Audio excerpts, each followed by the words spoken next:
you talked about the peace process.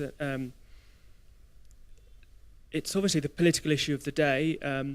What are your perspectives for the peace talks? Do you view with optimistic eyes and a positive outcome? And how do you see the next few years for Colombia? I'm thinking particularly of people outside, my readers, for example, who are interested in coming to Colombia, living in Colombia, investing in Colombia, or just love the place. So we would like to see a Colombia in peace, as I'm sure would everyone. So how do you view the process? How do you think it's going, and do you think we can have real optimistic for a positive outcome? Optimism? They have here it's a cautionary optimism, which is or positive skepticism, whatever you like to call it. This process has several advantages. It's very well defined. Has 4 or 5 subjects matter that have to be defined, how to go about it. Narco trafficking, political participation, rural development, and the other one is I don't remember. And the rights for victims. No. I don't think victims not. They will get into there, but and it's also time bound because what FARC did the last time was to prolong the process until it spills out with electoral times, and so they more or less kidnap the executive to continue into that situation until they actually, do something like, something that is outrageous, and so you have to finish it. Santos defined the time for a year, and it should end up around September next year, in 2013, when the electoral process starts. So that helps. They are secret because many of the projects have been just so vague and so diffuse and so public that everyone becomes an actor in the discussion. Those are not the way to do it.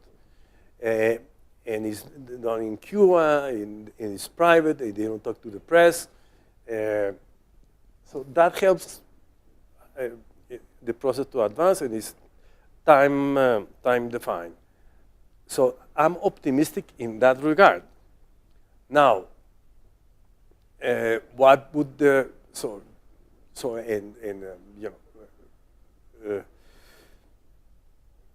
that dynamic might lead into a peace process.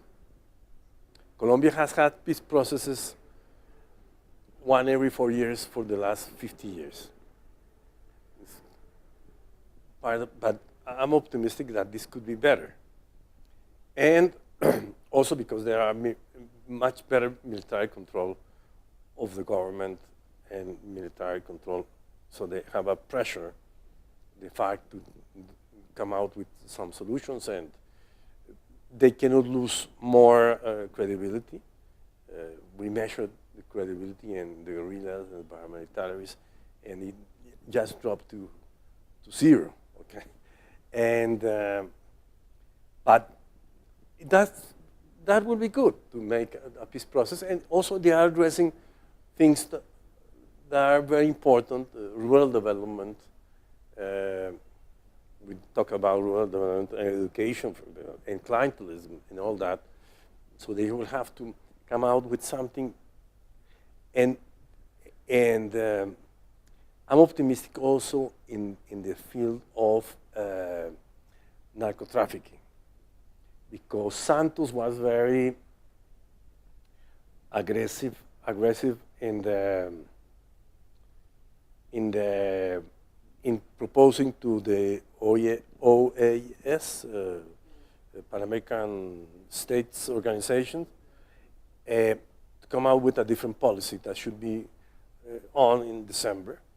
And parallel to that, you have Mexico, Honduras, Guatemala, and a club of ex-presidents saying the war on drugs is really the wrong policy.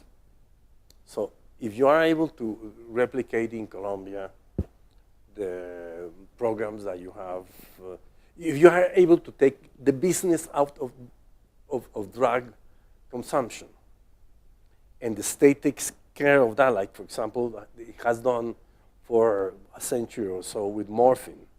Morphine, you have big plants, industrial plants in